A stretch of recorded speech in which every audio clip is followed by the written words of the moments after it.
after analyzing 300 plus podcasts, from those struggling to break past slow and steady growth and podcasters who are making multiple seven figures per year with their show. We've discovered something quite shocking, which is the conventional way that most people try to grow and monetize their podcast is completely wrong.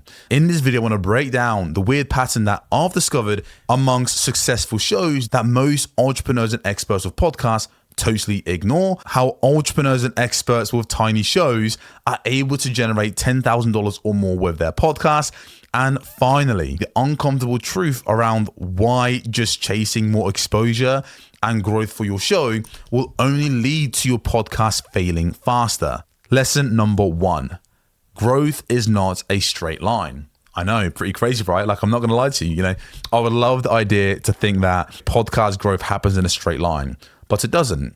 And a lot of massive podcasts are very aware of this. They've gone through different cycles. And I remember around 2 years ago, I went to a podcast conference in London called the London Podcast Show. I know, super creative. Anyways, we interviewed this guy called Martin Hewlett, and he was the host of Calming Anxiety, which is one of the biggest podcasts within the personal development space, specifically talking about anxiety. He was getting millions of downloads per month.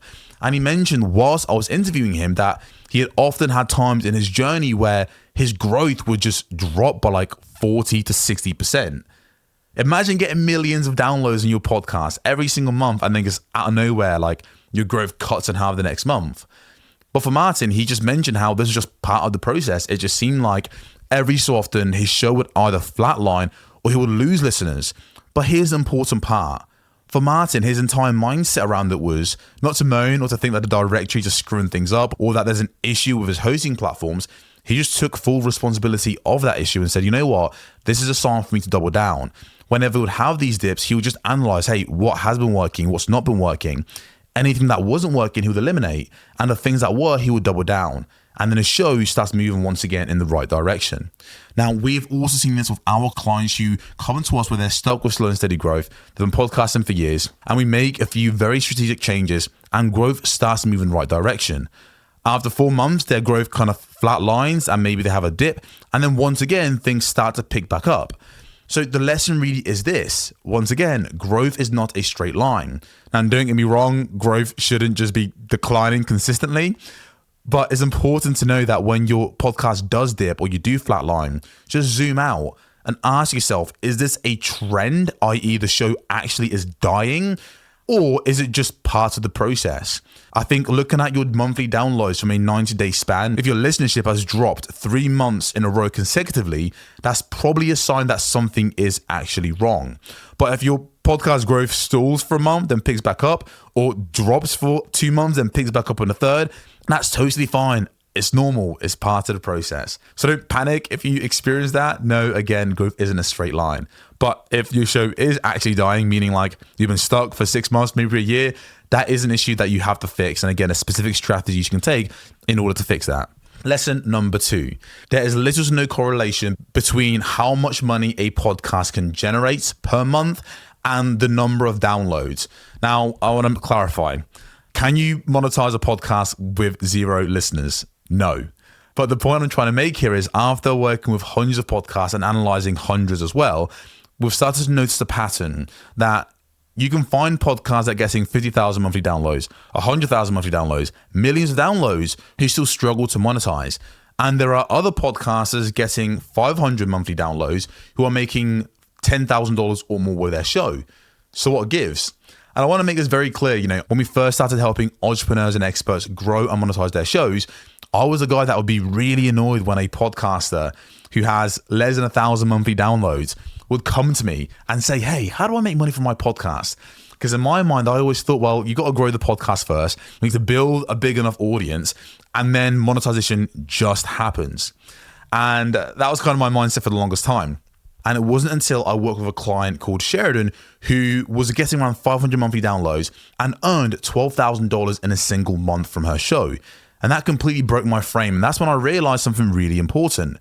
It really doesn't matter the size of the podcast. That doesn't dictate your ability to monetize. And to clarify, when I say monetize, I literally just mean making sales, selling stuff on your show. Either your stuff, if you have a service or product or a course or program, whatever that might be, or sponsorship. It really doesn't matter the size of your show. What matters more than the size of the podcast is, are you attracting the right listeners who are willing to pay you for your service or your product, or who would want to buy anything you're sharing when it comes to affiliate marketing?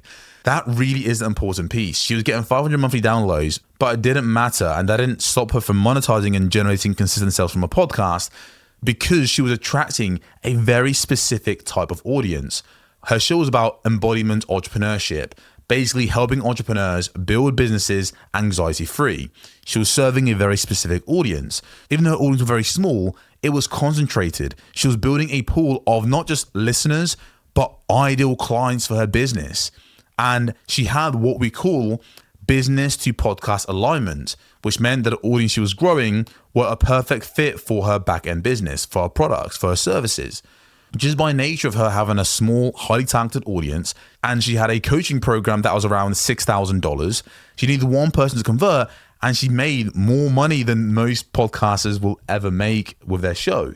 So what's the message for you? You just need to have the right audience.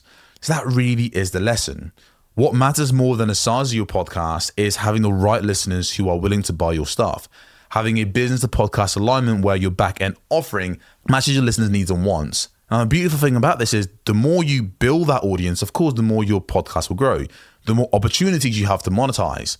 But you could have a massive audience and not have that business to podcast alignment where it just doesn't make sense. But you could have a personal development podcast, get millions and millions and millions and millions of dollars per month, but your back end business helps SaaS businesses scale through a very specific niche mechanism that a majority of people just aren't aware of. So you've built up this massive audience, but you struggle to monetize because you don't have that alignment. The audience you're building aren't a perfect fit for your back end business. So focus on having, again, that business to podcast alignment. When you do that, you'll start making way more money from your show. And finally, lesson number 3. If you're an entrepreneur with a podcast, the likelihood is you've been publishing valuable content for years. I'm going to take a wild guess and say that you have been, right? And I'm going to say that you've probably been having very meaningful conversation, things that aren't actually fluff, but things that genuinely matter. But you might still be stuck with slow growth. Maybe you're not generating any leads. Maybe you hear me talk about these clients' results and you're like, how the hell is that even possible? And you're just kind of just stuck wondering, like, how do I take my podcast to that next level? Like, it feels like you're dropping the ball somewhere. And the truth is, if the show isn't growing and you feel stuck, you are dropping the ball somewhere. Most podcasters end up spending years and years and so much time on their show trying to solve the wrong problem. What do I mean? If your show isn't growing, the conclusion you might have come to is the fact that you need more exposure for your show. So you promote on social media, you get high-profile guests onto your podcast, you make sure your podcast is in all of these different directories. Because you think the issue is reach, you need more reach to grow the show. And let's be honest, you probably have people, reaching out, your few fans mention to you how meaningful the conversations you're having are, how valuable your content is. And the truth is, your content probably is super valuable. But it doesn't mean that exposure is the reason why your show isn't growing. Because if you think about it, what needs to happen for you to actually grow a podcast? There are 3 things. You need to, 1, be able to turn a stranger into a first-time listener. You need to 2, be able to get that listener coming back for more. You need to 3, have a consistent way of reaching more of those right listeners. That's how a podcast grows. It's really that simple. Now, most people get stuck on step 3 or just get laser focused on step 3, which is getting exposure onto the podcast. But the issue is, if your show isn't optimized to turn more strangers into listeners, meaning you have a cover art that's super attractive, meaning your show name isn't vague but is super specific and is positioned as the solution to someone's problem. And let's say, for example, your show description, that thing that you probably set and forget years ago, if that's not optimized to turn more strangers into listeners, you can get all the traffic on earth to your show and people still won't convert. And that's really the problem, right? So many people end up spending their time just thinking that if they get more exposure onto their show, the show will just grow. But you already are promoting your podcast. You already are getting exposure. But the issue is you're not turning more strangers into listeners because you have a conversion issue. And the reason is, what we've found with a lot of our clients we work with, their show just isn't clear enough. It's not specific enough.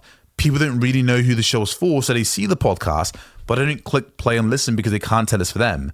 I remember we had a client who had a podcast which was called Breaking the Chains of 9 to 5. Here's an example.